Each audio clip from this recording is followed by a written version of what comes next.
Hey guys, and welcome to another episode of an F-Stoppers post-production tutorial.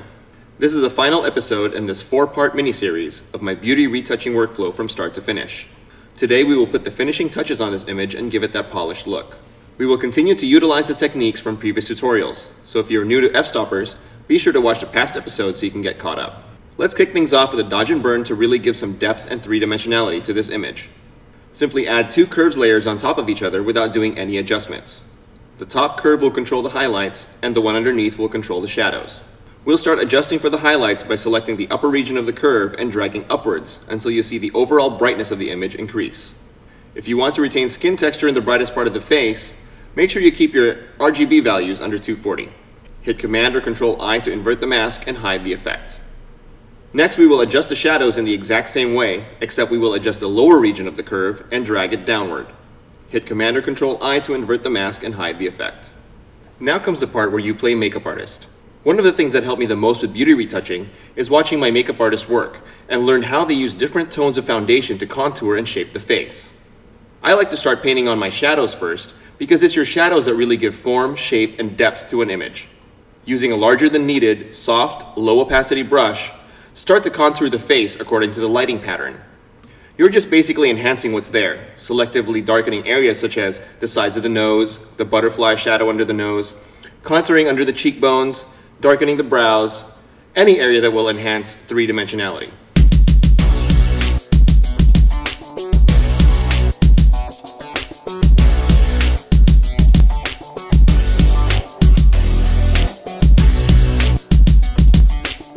The great thing about using 2 curves layers is you've already preset your limits, so no matter how much you keep painting over the image, it will never get brighter or darker than the limit you set with the curve.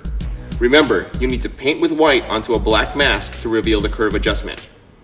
And if at any point you feel you messed up, all you have to do is hit X to change the brush color to white in order to erase.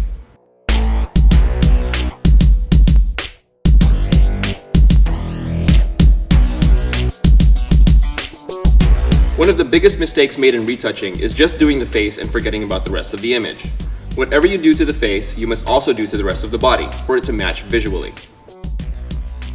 Now it's time to paint on some highlights. You will usually be painting right along where you painted the shadows. This will really make your image pop off the page.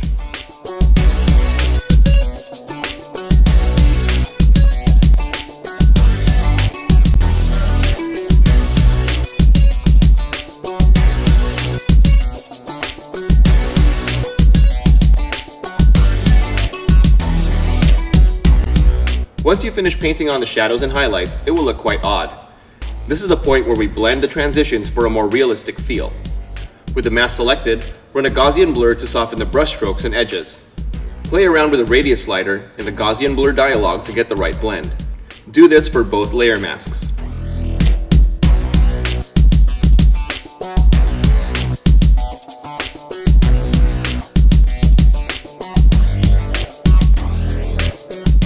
To further make your dodge and burn less obvious, we will adjust the layer opacities down to taste.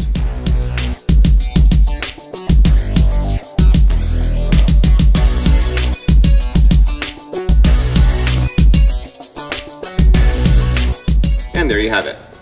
Now we can repeat the same process to bring out the highlights of the hair. For hair, there's usually no need to burn the shadows. Bringing out the highlights is enough to boost contrast.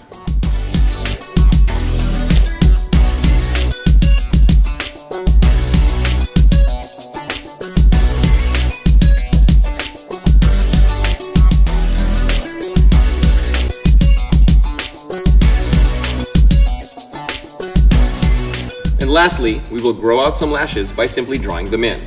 Add an empty layer and select the brush tool. Using a very small, hard brush at 100% opacity, you are going to trace over the existing lashes that may have been washed out by lighting. You can also fill in any gaps along the lash line as you see fit.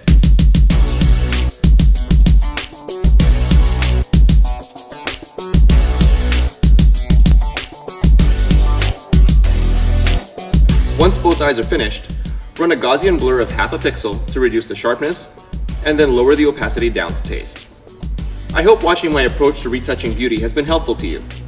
Again, all of the above techniques have been covered in previous PPT episodes, And you can always go back and watch them on the F-Stoppers PPT YouTube channel by visiting youtube.com/user/F-Stoppers-PPT.